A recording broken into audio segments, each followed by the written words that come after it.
Salut tout le monde. Aujourd'hui, on va parler d'un sujet qui pique la curiosité de beaucoup. Les sites de rencontres spécialisés pour personnes handicapées, bonne ou mauvaise idée? Alors si tu es concerné ou simplement là pour t'informer, reste avec moi.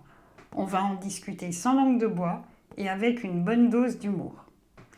Petite intro pour celles et ceux qui ne me connaissent pas encore. Je suis Laetitia Robord, père aidante professionnelle en santé sexuelle et handicap. Et oui, je suis concernée par le handicap moteur depuis la naissance. J'ai fondé mon entreprise Sexpert il y a 4 ans pour aider mes pairs en situation de handicap à accéder à une vie affective et sexuelle épanouie. On parle ici de santé sexuelle, d'amour, de rencontres et parfois même des galères qui vont avec, bref, la vraie vie. Alors les sites de rencontres spécialisés pour personnes handicapées, c'est quoi l'idée?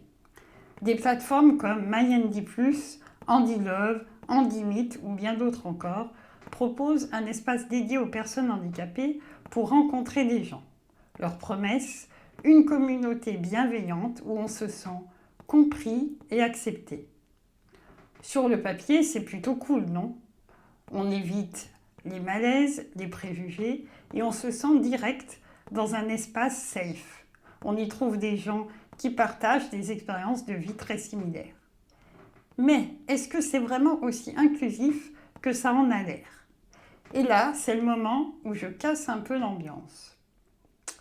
Ces sites peuvent être extrêmement stigmatisants. C'est comme si on nous disait « Toi, avec ton handicap, tu ne trouveras personne ailleurs. Merci, mais non merci. » En réalité, il n'y a quasiment aucune personne valide sur ces sites. Résultat, un cercle extrêmement fermé, pas du tout représentatif d'un monde inclusif. Et franchement, ça peut donner l'impression d'être dans une case qu'on n'a pas choisie. Genre, t'as un handicap, donc t'as pas ta place ailleurs. C'est pas hyper sexy si vous voulez mon avis. À mon sens, pourquoi se limiter? Les sites classiques comme Tinder, Bumble ou OkCupid, par exemple, offrent un éventail bien plus large de rencontres. Parce que, spoiler alerte, tu as toute ta place ici, peu importe ton handicap. Et surtout, il y a plein de façons d'optimiser ton expérience.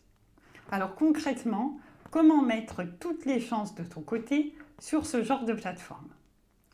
Alors d'abord, choisis si tu veux dire que tu es handi ou pas. C'est ta décision, personne ne peut t'obliger. Si ton handicap est visible, mets une photo où tu es toi-même. Ça fait déjà un premier tri et tu évites les mauvaises surprises. Ensuite, reste toi-même. Inutile d'inventer un personnage ou de surcompenser ton handicap.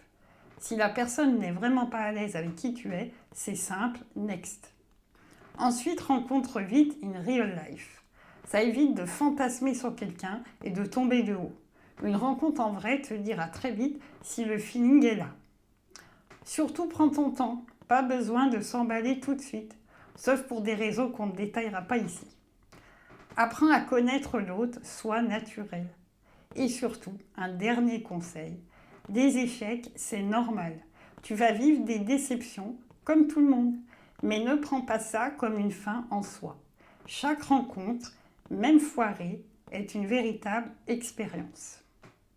Donc en résumé, les sites de rencontres, c'est un outil, mais ce n'est pas une solution miracle. Ne te limite pas, explore toutes les options, mais n'oublie pas que le vrai secret, c'est de ne pas rester chez soi. Personne ne viendra toquer à ta porte par magie. Sors, sociabilise-toi, participe à des activités, engage-toi dans des associations. Plus tu rencontres de monde, plus tu augmentes tes chances de trouver des personnes qui te correspondent. Et voilà, j'espère que ça t'a donné des idées pour booster ta vie amoureuse et sociale. N'oublie pas, tu mérites de rencontrer quelqu'un qui t'apprécie pour tout ce que tu es. Allez maintenant, à toi de jouer et surtout, amuse-toi. À bientôt pour un nouveau sujet spicy.